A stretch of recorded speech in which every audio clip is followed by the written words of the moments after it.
하여튼 이 문자 파동이 대통령 지지율 30% 벽을 깨뜨리는데 나쁜 역할을 한 거는 분명하고요. 또 하나가 경찰국 이슈였습니다. 경찰국 이슈. 총경들이 회의를 할 때 징계 조치, 해산 조치가 내려지고 연이어서 행안부 장관이 쿠데타 뭐 다름 아니냐 이런 취지의 말을 한 것 때문에 사실은 불난집에 부채질한 이런 감이 좀 있습니다. 경찰국을 만드는 것에 반대했던 경찰서장들의 회의, 후폭풍이 심상치 않습니다. 회의를 주도한 류삼영 서장은 대기의 발령이 났는데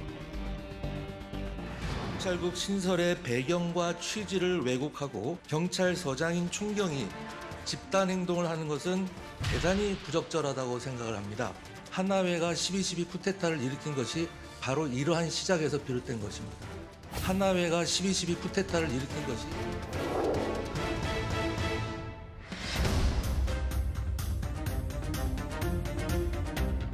그 모임을 쿠데타, 즉 내란에 비유하셨습니다. 제가 내란이라는 이야기를 쓰지 않았습니다.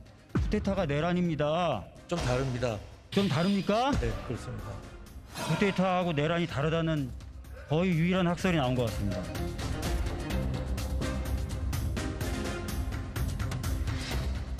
이 윤석열 정부에서 제일 먼저 내각 장관을 사퇴해야 될 사람이 있다면 이상민 장관.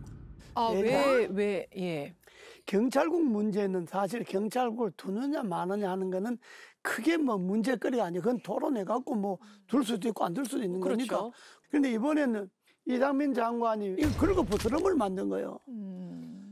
경찰서장 회의를 한다. 토요일 오후잖아요. 그랬어요. 일과 시간이 아니잖아요. 예. 또 다 신고하고 갔다는 거 아닙니까? 예. 그러면 경찰서장들 회의를 하고 나면 장관이 그 회의의 대표들을 불러서 그 어떤 이야기 했습니까? 그 대안이 뭡니까? 이렇게 물어보고 토론을 하고 대화를 하고 예. 자기 생각이 있으면 그걸 설득을 하고 이렇게 해야지. 그걸 뭐 쿠데타를 한 거냐 또 무슨 뭐 12 사태가 어떻다는 둥 뭐 하나이가 어떻다는 둥 이렇게 나가니까 별 관심이 없는 사람들도 이거 뭐 12 쿠데타 가니까 알게 되버렸잖아요. 이거는 장관으로서 사실도 문제지만은 그런 리더십을 갖고는 안 되는 거예요. 그야말로 형편없는 짓을 한 거지. 지금 이상민 장관이란 사람이 뭐 상식이 있는 사람인지 모르겠어요. 우리나라 막강한 국군이 있는데 경찰이 어떻게 있어요? 쿠데타를 합니까? 참 말이 총기가 있다 뭐 이런 거였거든요. 그 말 같지 않은 소리를 해가지고 네. 아마 뭐 야당에서 해임 건의안만 내도 통과가 국회에서 되면은 그 물론 구속력은 딱 없다 하더라도 국회에서 해임 건의 통과된 장관을 그 노무현 대통령 때 김두관 행자부 장관이 해임 건의안이 통과됐는데 그때 어디 뭐 학생들 시위하는 걸 그 행자부 장관은 그걸로 다 해임 건의안을 통과를 했어요. 노무현 대통령이 무지무지하게 화를 냈죠. 처음에는 버티라고 그랬어요. 노무현 대통령. 너무 화가 나니까. 뭐 저런 데 굴복하지 말라고.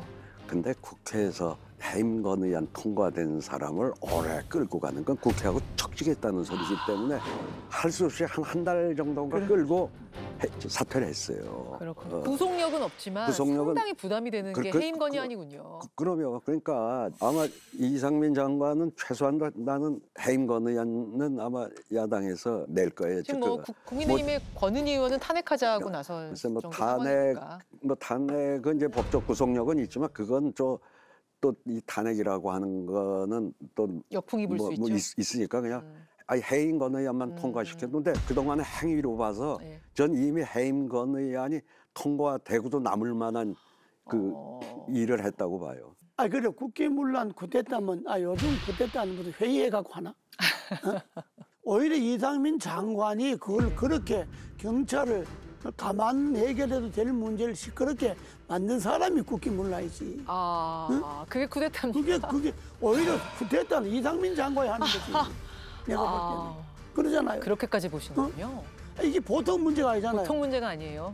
그러니까 나는 이번 기회에 내각에 그만둬야 될 사람이 있다면 나는 이상민 장관이 1번으로 그만두게 하는 것이 그나마 국민들에 대한 좀 안심을 주는 거다. 그렇게까지 보시는군요. 이런 얘기도 있어요. 이상민 장관이 그렇게 세게 강하게 나갔기 때문에 조기에 이 소강목면으로 좀 이끌 수도 있었다. 뭐 동력을 잃지 않았다.